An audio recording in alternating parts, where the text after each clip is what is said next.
Hi, this is Bob Wells here, and welcome to Undercurrent Stories. This is the show where we hear about people's interests and uncover some fascinating stories at the same time. I hope you enjoy today's show.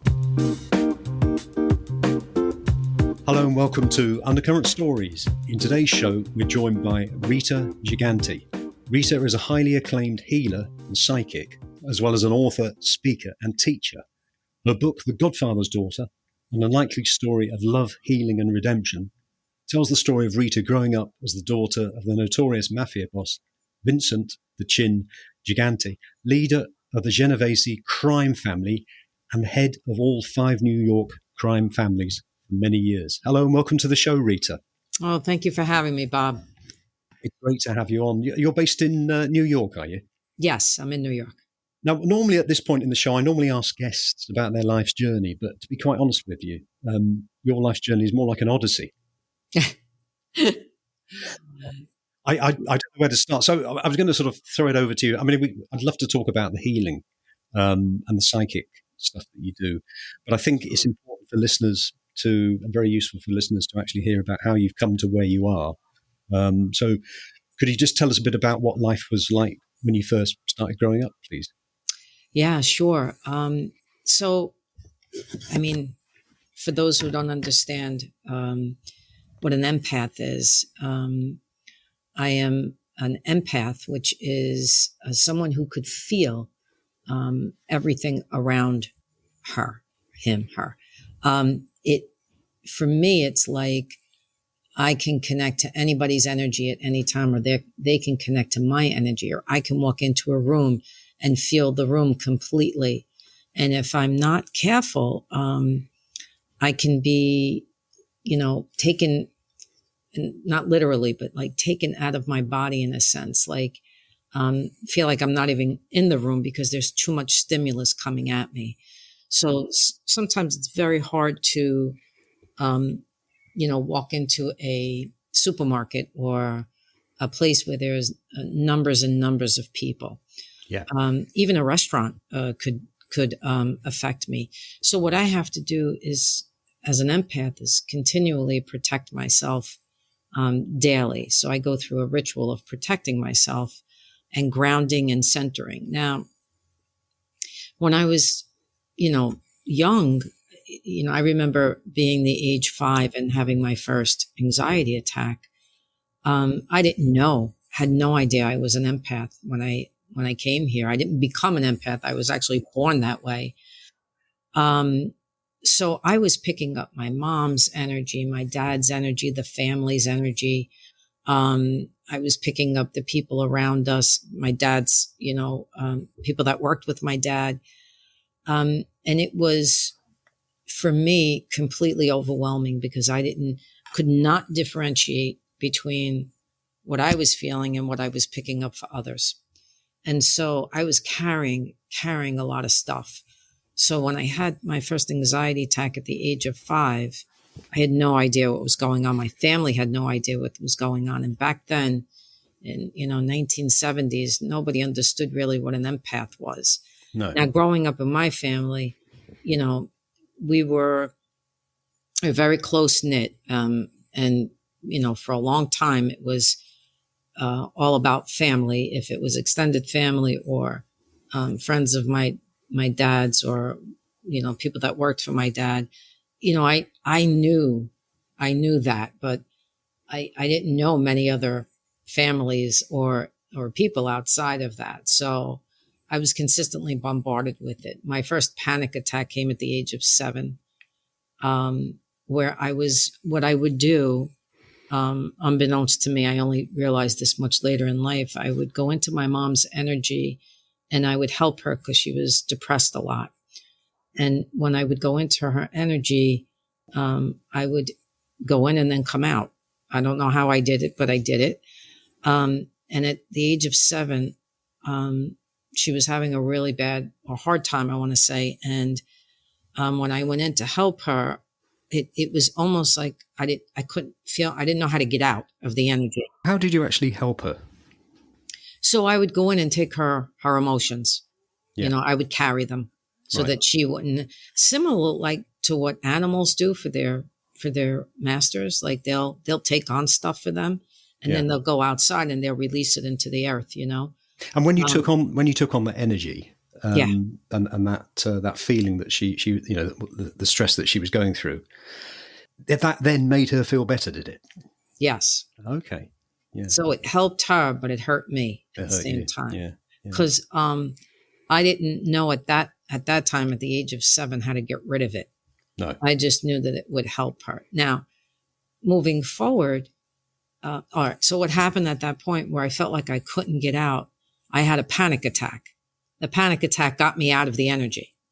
I see. So Yeah. moving forward from that point, whenever the stimulation was too much or I felt afraid of not being able to come back to my own energy, I would have panic attacks. So that's how that began.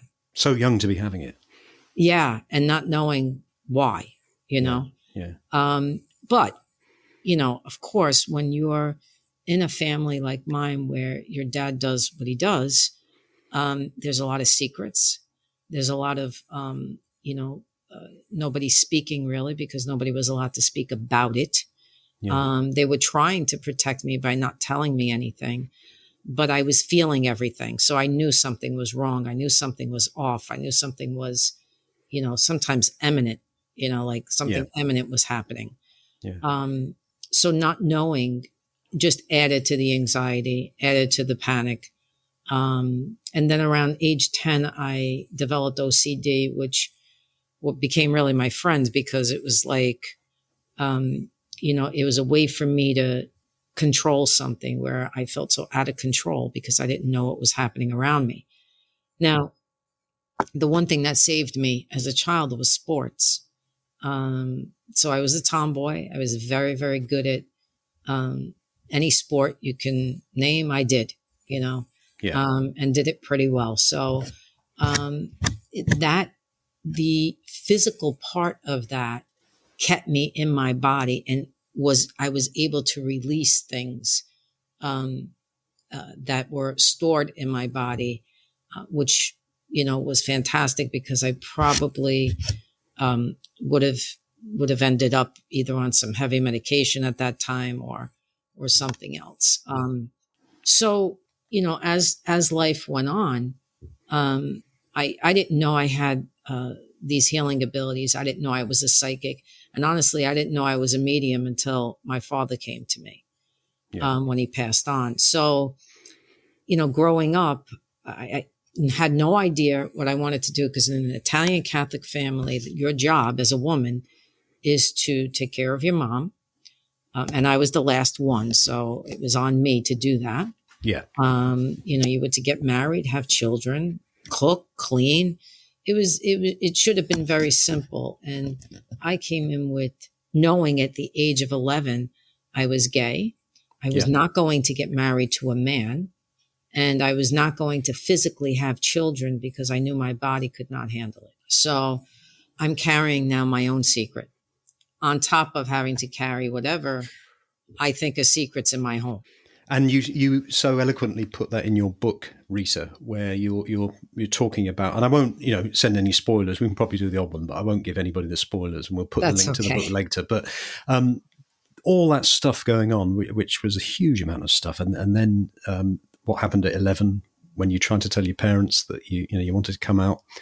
I can only sort of imagine how difficult that must have been for you, and I guess the sport was a way of, as you said, channeling some of that energy into something else other than sort of going inwards. Exactly. And I was outside constantly. Even in the winter, I would just feel better outside of my house. So I would stay out a lot. And it wasn't until the age of 19 where I was so tired of being either having depression, anxiety. I would get sick a lot. So I'd have a lot of upper respiratory infections, my ear, nose, and throat. I had pneumonia, you name it. Like it was all in that area. And knowing today what that is, not being able to speak your truth and, grief and all of that. I was so tired of being sick and depressed because what would happen is I would go into deep depressions and I don't know if anybody would know what the dark night of the soul is, but I'll explain that. When we're ready to release something very deep and old, our body cannot necessarily handle everything in one shot. But what would happen to me was I would go into what would be called the dark night of the soul, and I would retreat for 3 weeks at a time. And I would begin to release in physical, mental, emotional way. I wouldn't eat, very little, drink very little until my body was done processing. And then I had and I always say this was spirit pushing me. It was like all of a sudden I got up from the chair and I would, get in my car and, go to McDonald's and buy 2 large fries and a milkshake, Yeah, I found those bits in the book quite amusing, actually. Yeah. I would thank God immediately, because I remember hearing in the background, like when I was pretty much out of it, I remember hearing them saying, I'm going to have to take her to a hospital if she doesn't eat soon, and I was like, I'm not going to no hospital. I'm thinking to myself. But then, it just happened. And usually it was 3 weeks at a time. So they were very painful moments. But in the end, when I was done processing, there left a lot of openness in my body where I could bring more light in. And so at the age of 19, I was tired of feeling that way. And I decided I'm going to try and come out, to my mom and dad. And it was at my house in Old Tappan where I grew up, because my dad was visiting. And I remember it was very surreal. I remember pretty much being out of my body. I was not in my body. And so I was sweating profusely and so anxious. But, I just knocked on the door and I sat on the bed. And I said, I really have to tell you something. And, they were I want to say relaxed and just listening, like, sure, tell us, and I just said, I like women. I said, I'm gay. I like women. And, there was like dead silence for like 20 seconds. And I thought, oh my God, I'm so screwed. Like if in that moment I could just pull it out of the air and put it back in my mouth, I would have. Yeah. And my mother just looks at my father because she doesn't know what to say. And my father goes, this is okay. He said, kids go through this. Meanwhile, I'm 19, right? Yeah. Kids go through this. They're, they explore, they experiment. He says, and then, you'll meet a nice guy, you'll get married, you'll have to, that kind of, and now I can't even hear anything, because now I'm like, the fact that he even reacted the way he did was incredibly astonishing to me. I thought he was going to immediately get up and smack the shit out of me. Yeah. And he remained so calm. And I thought to myself, oh, I am so screwed. Like, this is worse than him getting up and hitting me, Yeah.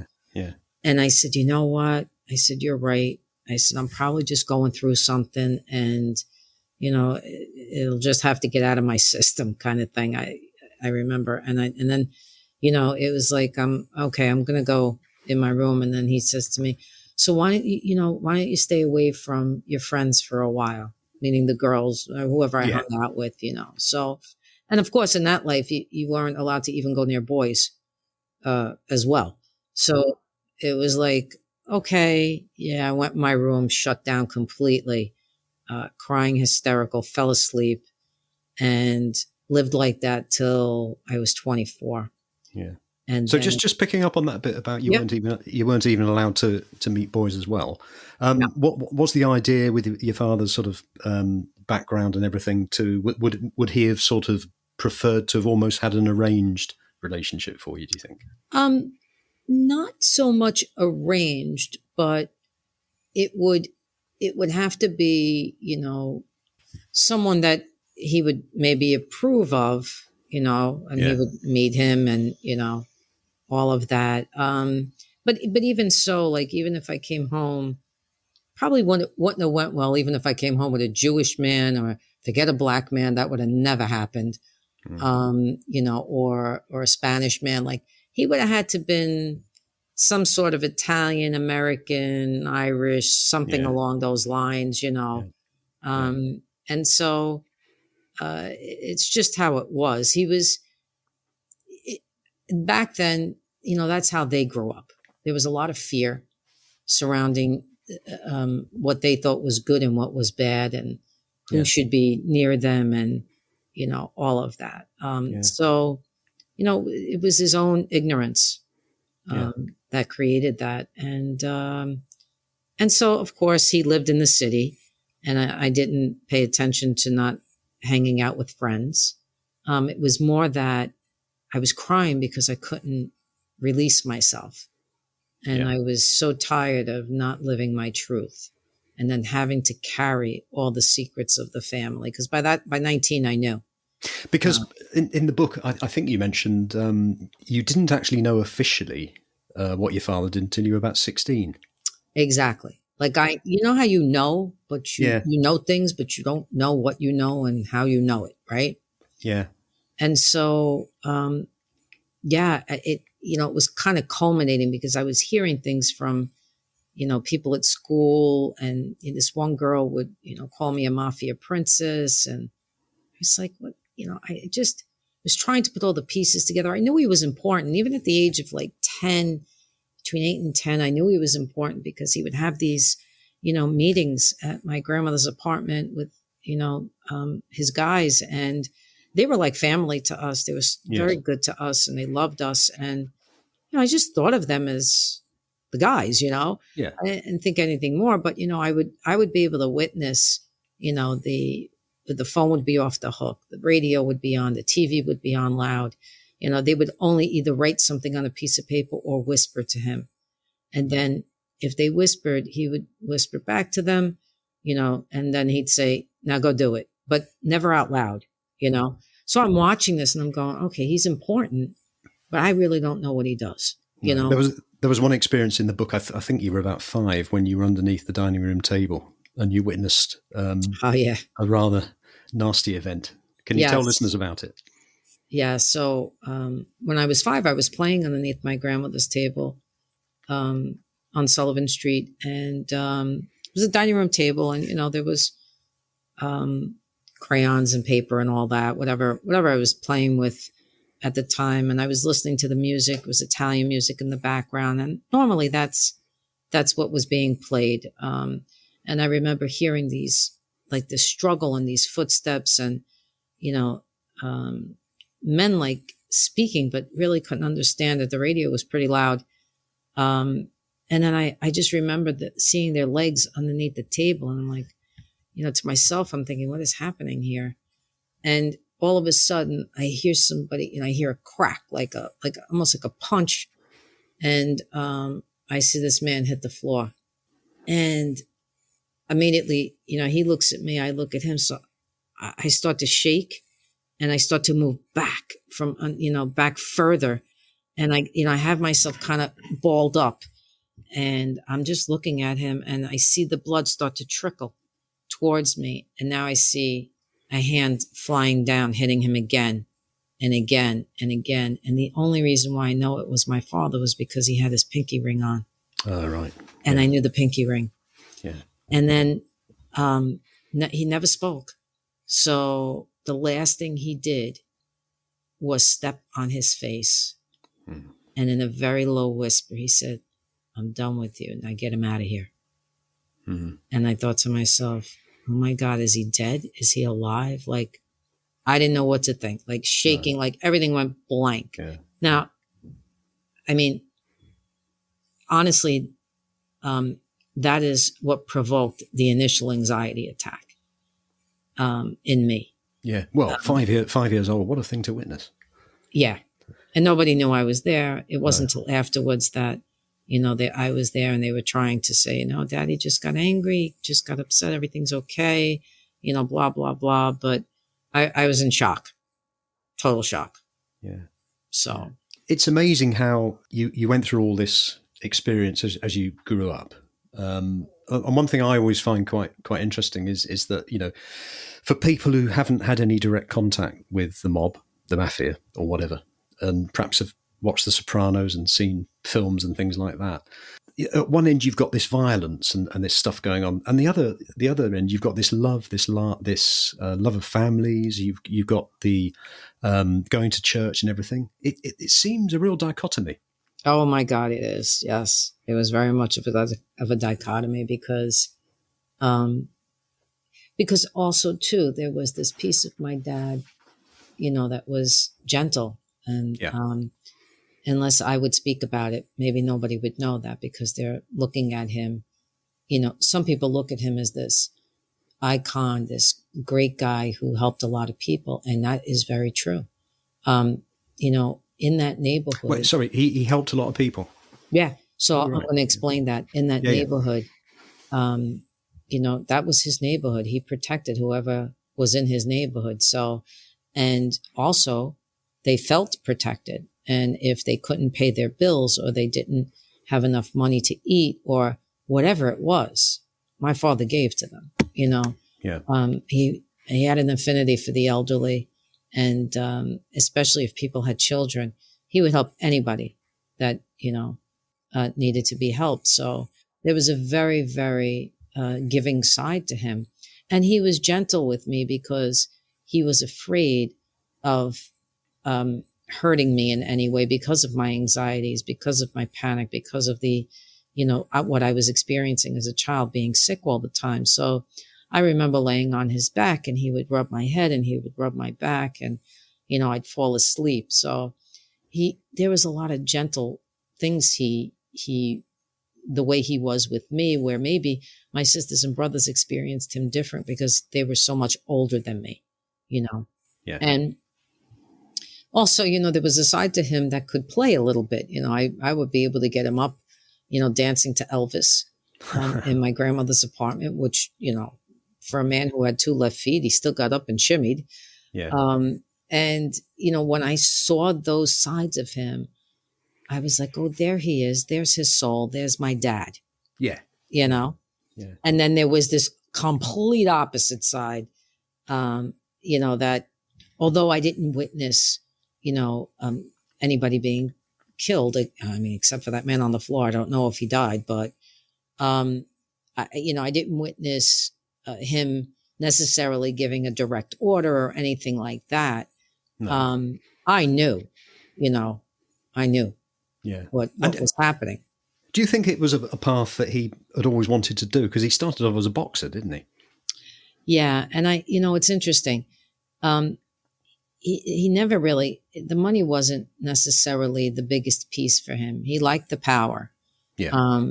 He did like the power. But, another thing people might not know is I talk to my dad all the time now. So there was actually a point where my dad didn't want to be that. He didn't want to be the head of anything necessarily. He just got swept in and decided, because there was a moment where he could have went a different direction. Yeah. And in that moment, he felt like he needed to do it because for him, it had to be done a certain way for it to be right. It wasn't necessarily, and I'll tell you why he felt this way. Vito Genovese was very, very different than my father and ruled very differently. There was a code of ethics and that they followed in that way of life. And my father was a stickler for that. He was very much, this is how it is. And he was a very fair man. So he ruled it also like a businessman, and he felt like if he didn't take the helm, that it wouldn't go that way. So he saw opportunity.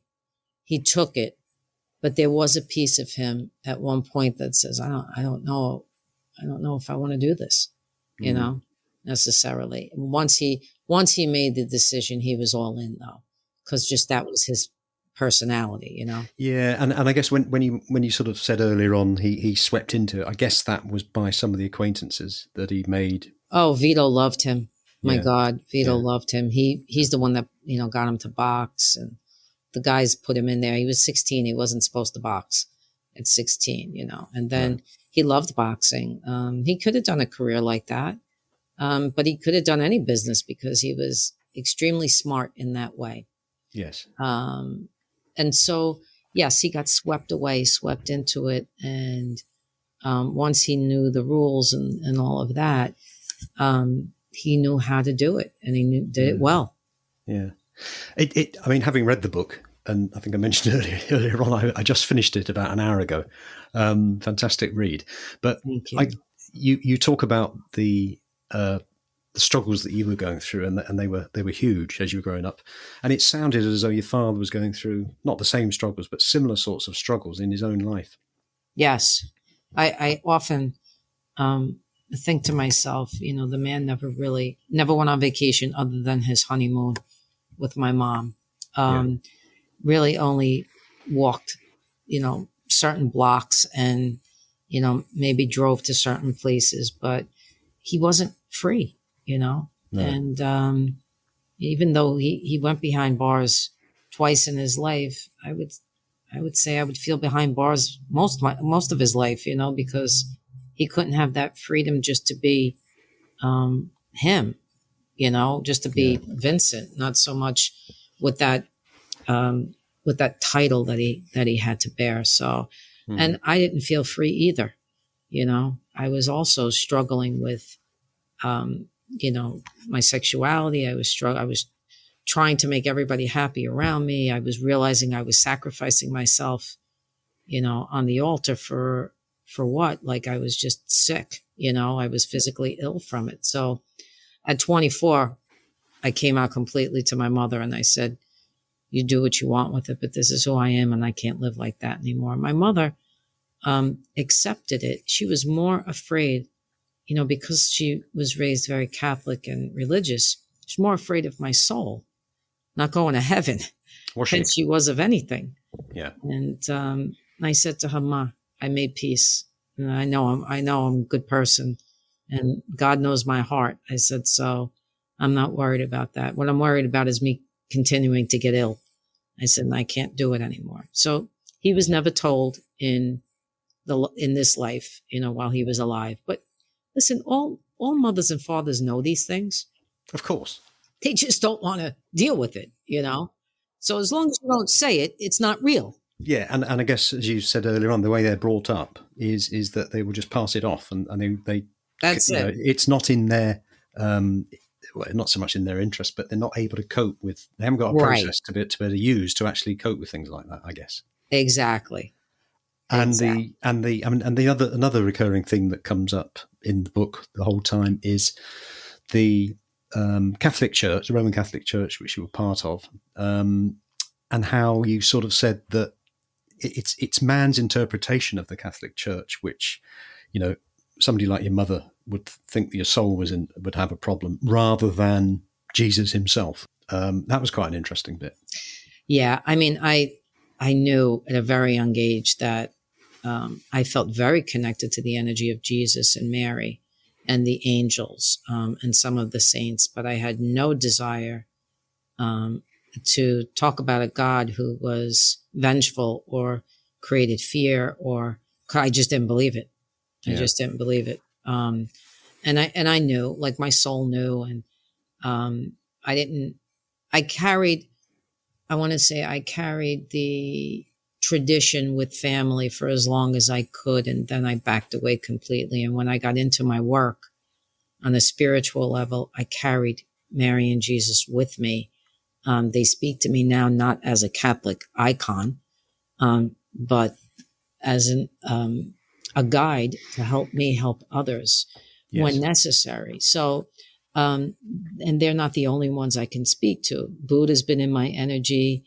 Native Americans have been in my energy. It really depends on the person who's coming to see me, and that's who shows up for them. Yeah. So we spoke about we've spoken about your father, we've spoken about your upbringing, we've spoken about the Catholic Church, and we've spoken about your feeling or your experience of being an empath.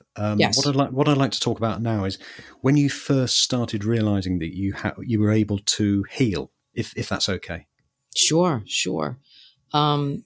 So my healing process began at 19 because I put myself in therapy. I actually found a therapist and I put myself in therapy. So as I was working through things in therapy, which was phenomenal because it was the first time I was able to bare my soul in any way, I started to realize that I could, I started to realize that people would come to me for advice all the time and I never understood why. And they just recognized something inside of me that I wasn't even aware of yet. But I started massage school at the age of 24, and I was working for a chiropractor at the time, and I noticed he had all massage therapists on his staff. So I said, I'm going to put myself through massage school because it seemed like the next best thing. I was at that time a exercise physiologist or a personal trainer, and I was working with people that way, but I just wanted to learn more.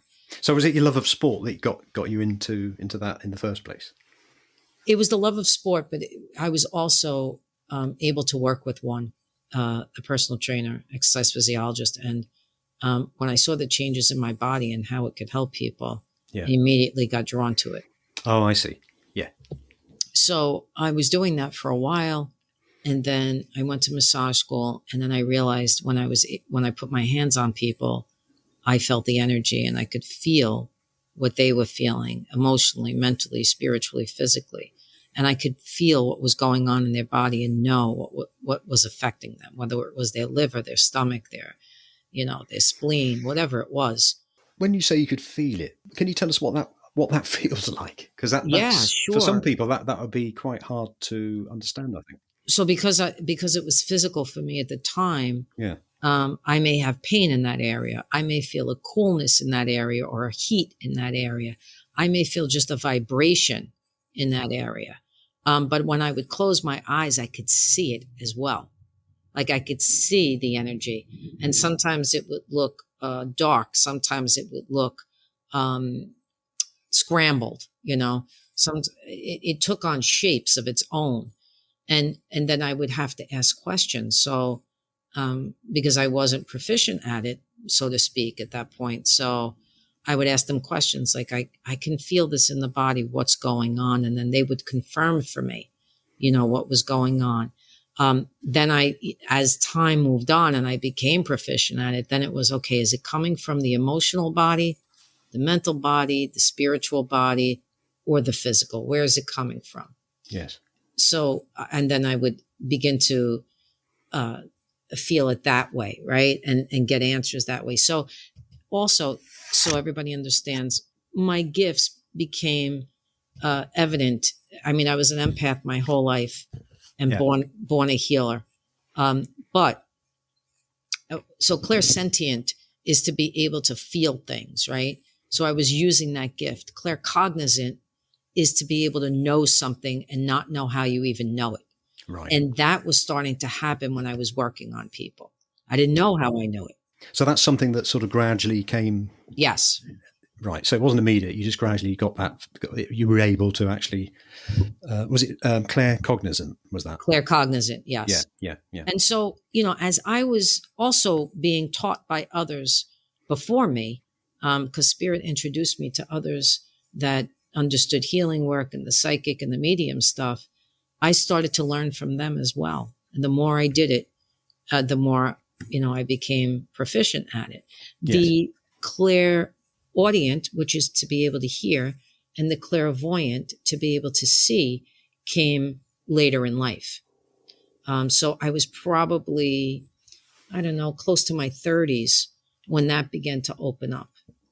So, and again, through massage and through, just then I was doing healing work. Then I was just working with people's energies. So I learned about the chakras.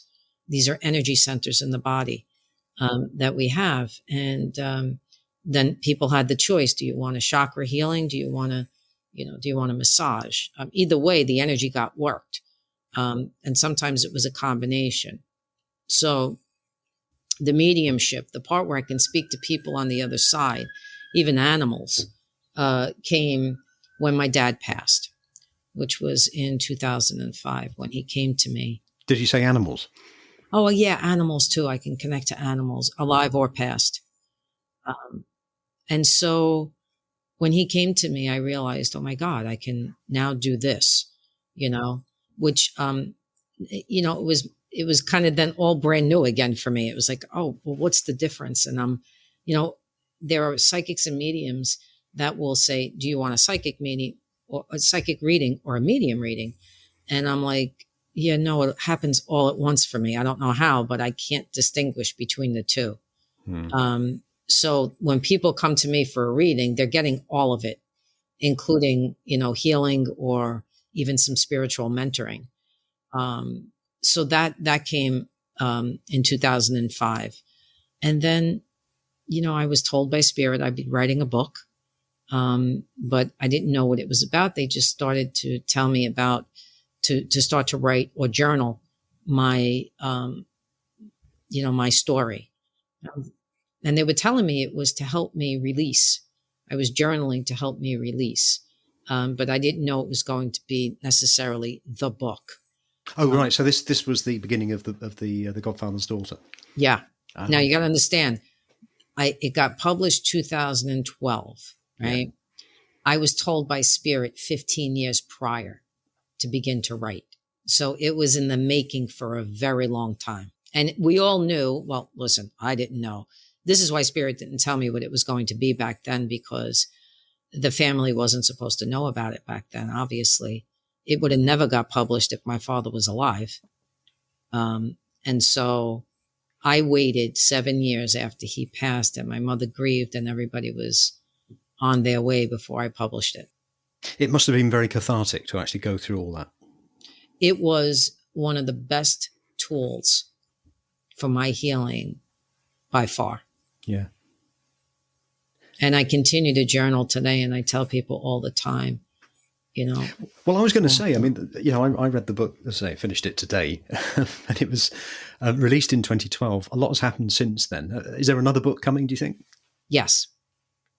Fantastic. Yes, there is another book coming. Yeah. I'm in the middle of processing all of that now, and I'll be working with my dad and my mom this time. My mom wants to be heard more, so I'll be working with her as well, and I'm excited.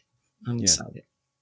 Some of this stuff for listeners will be quite, how can I put it, interesting and perhaps a little scary. Because you mentioned there about working with your mother and father who've passed. Some people would, some skeptics might question it and challenge it and all the rest of it. What would you say to them? Spirit always reminds me about stuff like that. Because I've questioned it before, and they would say to me, it's really none of your business what other people think. There are going to be skeptics. There are going to be people that don't believe, but that's not your concern. Your concern is your work and to help as many people as you can. And I stick to that fully. It's like, I can't convince everybody in the world, but it's not for me to do. They will feel the energy of it. They will know if, I feel to them. And I've already gotten people that have said to me, are you crazy? Are you psycho? Or are you psychic? The whole thing. I've gotten the whole gamut. Yeah, I'm sure. And I just, I just stay in my center, and I say, okay, it's not time for them to realize it. It's not time for them to wake up or be aware or whatever it needs for them to. It's like anybody else. There are many people in this world that are helping, right? So you're just kind of, you're planting seeds, you're leading them. And then when they're ready to, to water the seeds, then they're ready. Yeah. And the other thing that comes up in the book is some of your colleagues who are also psychics have also experienced, your father talking to them as well. Oh yes. If he needs to get a message to me and I'm either really busy or I'm not paying attention, especially in the beginning, when he first came, he will hound them until he gets what he wants, so to speak. So now he's much more gentle. When he first came, he was like a bull in a china shop, because he wanted to get to me and tell me how he felt and apologize. And, hours and hours we spent going over things with my friends telling me, through them, and then him coming to me on his own. Yeah. So now has a much more gentle, entrance and exit. Yeah. So I'm honestly, honey, I'm not here to convince anybody. They'll feel if it's authentic to them or not, and if they're ready, they'll connect to it, and if they're not, they will find another way. Sure. Does it ever scare you, some of the experiences that you've had? Oh, sure. I mean, they were very good at bringing me through the experience methodically, spirit, because of how sensitive I am. So they were very, very good at. But still, there were times, especially going through the dark night of the soul. There were times where I was like petrified, you know. But there were also times of tremendous grace when I was able to surrender. And that the minute you surrender, things change within milliseconds. Do you think that you would sort of be where you are today in terms of how you are healing at the moment, if you hadn't had that first sort of 16, 20 years of hardship and turmoil in your life? Do you think you'd be doing what you're doing now? I think I'd be helping people. But I think I came in with the contract of doing this, and I needed my family to show me, the truth of everything, and how to get to that truth, and how to experience all of that. So I wouldn't change it for a second. But I think, listen, I could have ended up in a different family experiencing something completely different and still would have ended up helping people like this. Yeah. But yeah, I absolutely, it molded me to who I am today. Yeah, I'm sure it did. I don't expect you to talk about your clients themselves, because obviously you wouldn't, but in terms of what they experience when they undergo this, what sort of things happen? So, I've had people, for the most part, experience tremendous peace, and they feel very light when we're done, because we've removed things that are in their energies for sometimes from when they were young children. They feel very much at peace. They feel like something's been lifted. Some people will feel a physical healing happen to them. Yeah. Others will feel an emotional healing or a mental. Now, understand that, I'm just that conduit that's bringing the healing. They're really doing the healing. They're the ones responsible for their own healing. I'm just connecting them to spirit through my hands and my energy, and they're actually doing it. So, but they will experience that, and they will get exactly what they need for where they are in that moment. So some people need to heal in layers. They can't just rip off, like we peel like onions, you know what I Feel mean? like, So, yeah. yeah. So some need to rip, peel off one at a time. Some could rip 10 layers off. So everybody is completely different, but they will go home with a sense of renewed energy. They will feel like, okay, I can move forward now, because, I've given them, the spiritual mentoring through spirit, and the actual healing itself. So the healing comes in many forms. And how different is it for somebody who, say, would go and see a psychiatrist and talk things through, as opposed to what you do? How different is it? Well, talk therapy is excellent. I've been through it, but there comes a time where, at least there came a time for me where I said, yeah, I'm kind of like all talked out. Like there's nothing more that I feel like I could talk about here. I kind of got it. And now I needed to move to another thing to help me. Right. Yeah. And so that's what I would never tell people. Don't go to talk therapy. I'd say for me, talk therapy was fantastic, but honestly, the healing piece of it was happening much quicker for me when I did this kind of work with others. But does the work that you do, does that involve any talking as well? Oh, yes, absolutely. Right. So it's massage, it's hands on, and it's also talking. It could be hands on, it could be hands off. It depends on what spirit directs me to do.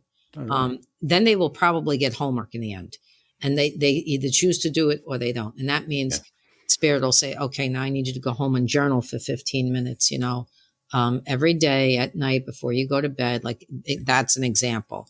Or, I need you to, plant things around the house, to get into the dirt, to get outside, to get, connected to Mother Earth. That could be another example. So they get, it's kind of like a full experience. So to speak, like if they were to go to a full service salon, it would be like the same thing. They would get exactly what they needed here and So then. it's fully immersive. Yes, And exactly. so how long does a session take? Typically, it can take anywhere from a half hour to an hour, Yeah. and that depends on what they want. Yeah. So what'll happen is they'll book a session, and then Spirit knows what's going to happen that day. So they'll either make it whatever they chose. If they chose a half hour, then whatever needs to come through in a half hour comes through. And all these sessions done in person, or can they be done remotely? Oh no, they can be done remotely. I've done remote healing and psychic readings and all of that all through COVID. I was going to ask about COVID. So you carried on doing what you do during COVID, and how far afield do you do it? I suppose it doesn't really matter. You can do it anywhere in the world, I guess. Oh God, I just spoke to somebody in where were they in overseas, Germany. Oh, right. Yeah, It was Germany. Yeah, I've spoken to people in Italy. Yeah, all over the world, Switzerland. Without sounding sexist, does it tend to be more women that come to you, or men, or is it a mixture of both? You know what? Interestingly enough, it's a mix now. Yeah. I think in the beginning of my work, yes, there were more women. Now it's a mix. I mean, one of the reasons I said that, I was looking at some of the testimonials on your website, and I think that about 90% were women. Oh, okay. Yeah. Yeah. And we can only put up so many testimonials because, of course, yeah. There's, but yeah, I'm so happy about that too, because, I know how difficult sometimes it can be, for men to connect to that, but Yes. a lot of men from that life that used to be in that life has connected to me. And others that just want to learn. When you say in that life, what you mean in my dad's life? Oh, in the mob. Yeah. Yeah. In my dad's life. So, right. Yeah. and I know that that's him, working with me. Yeah. Tapping them on the shoulders. Yeah, exactly. A little bit of homework for you. Come and see my daughter. Yeah, exactly. You mentioned about people's energy. And you mentioned earlier on about you could go into a restaurant and feel it. Do you sometimes observe certain individuals and think, oh, they've got a lot on them? You see people, I mean, even somebody such as myself can see somebody walking down the road and they look as though they've got the trouble of the world on their shoulders.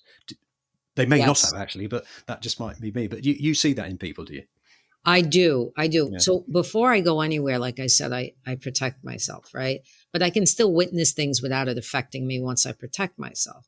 So what I'll do is if I see somebody like that, I will just say a prayer for them, and ask Spirit to send them light and love at that point. Because I have to cut off at some point. Like if, and I would love to just be able to go around like touching people and, saying this, that, the other thing, but I'm not that type of energy, No. I have to protect my energy a lot because of the sensitivity. So, but Spirit always says to me, just by saying that prayer, it goes up, they hear it, it's done. It's like, now what if everybody in that restaurant did that for that person that was having that, that feeling? So they'd now be walking on air, I expect. Right. So now I tell my friends when I'm with them, if I witness something, I'd say to them, pray for that person right now. They need a prayer. And I got people doing it with me, so, and that's the beautiful thing about prayer. And, people say, oh, I'm only just one person. How can I affect the world? And I say to them, you don't realize just your prayers alone reverberate around the world. It's energy. Everything is energy. It's not the physical piece that you need to use for this, So, just enough people praying in a room, it could change, a storm that's coming. Yes, I know that with the butterfly and its wings and all that. Sure. It's interesting, isn't it? Sometimes you go into a room and you see some people and they're very negative and they almost drain you of energy. Other people come in and the whole room lights up with their smile. Absolutely. Yeah. And I've witnessed it countless times. And, they're just either they're having a really good day or they're having a really bad day for whatever reason. But, So if people are interested in contacting you, where should they go to? So my website would be the best. It's ritagigante.net. And that's the best way to contact me, because if they want to set up an appointment, they want to connect to me. Once I get their their information, then I will reach out to them and set it up the way I do it. So. And you've already said it can be anywhere in the world. So we've got any listeners out there who think I've got something I'd like to share and I could do with a bit of healing. We'll put that on the show notes for them so they can contact you. What about people who perhaps just feel as though perhaps life isn't going quite as it should do, but they don't want to go down the road of actually getting involved with a healer? What would you suggest to them? I would suggest to them to connect somehow, be able to connect somehow to Mother Earth and Spirit in a way that they feel comfortable, that they can then, begin to dialogue with the energy. So, it may sound strange, but you can dialogue with Mother Earth and Spirit just the way we're dialoguing, right? And they hear everything. But just to open themselves up to it, because a lot of people don't think that they can do it. And I teach that. I teach them how they can do it. But I find that being outside is a phenomenal way to connect both to Spirit and Mother Earth. So there are a tremendous amount of books out there that they can read, connecting and learning that they are, I want people to know that they're physical, but they're really, it's their spirit that's here driving the show. It's not the physical body. We're having a spiritual experience here. The body's just, kind of the vehicle, and we had to take it on to do this. But, connect to that spirit part of them, connect to the inner child. Really important to connect to the inner child, especially if there's any trauma connected to that. Since you wrote the book 10 or 11 years ago, what new things have you been doing, Rita? Oh, God. So recently I'm taking my stuff out now on the road. So I've been doing a lot of interviews, we're going to be doing podcasts. We're going to be doing, let's see. So when I say on the road, I'll be able to go to, places in New York, New Jersey, Connecticut, all over the States. Yeah. So we're going to take it out there and help as much people as we can. So we're the whole idea is to get, as much as we can up online for people to be able to connect to, because I know it's very much of an online network now. I love the in-person connection with people, but I get it. We're in this world of social media and stuff. So there'll be a lot of things on social media. Yeah, we're plugging away. But I guess with the massage, obviously that can't be done remotely. So that would have to be in person. Actually, massage, I don't really do it anymore. Oh, you don't? Oh, right. No, because Spirit has moved me into more of the healing, the psychic, the medium, the spiritual mentoring. And so I don't actually need to do it. And interestingly enough, there will be some times where they'll say to me, I have to massage an area, but nobody has to take their clothes off or anything. It's like I could do it right over the area and it's done. Well, Rita, this has been a really interesting conversation. I appreciate you sharing the story of some of your earlier life challenges, which must have been very difficult. It's fantastic to hear how you're helping people. And I think that through this conversation, I've learned a lot about spiritual healing and psychic ability. My guest today has been Rita Gigante. Rita is author of The Godfather's Daughter, and you can find a link to Rita's website on the show notes. Thank you for coming on the show, Rita. Oh, Bob, it was a pleasure. Thanks so much for having me. I look forward to maybe speaking again.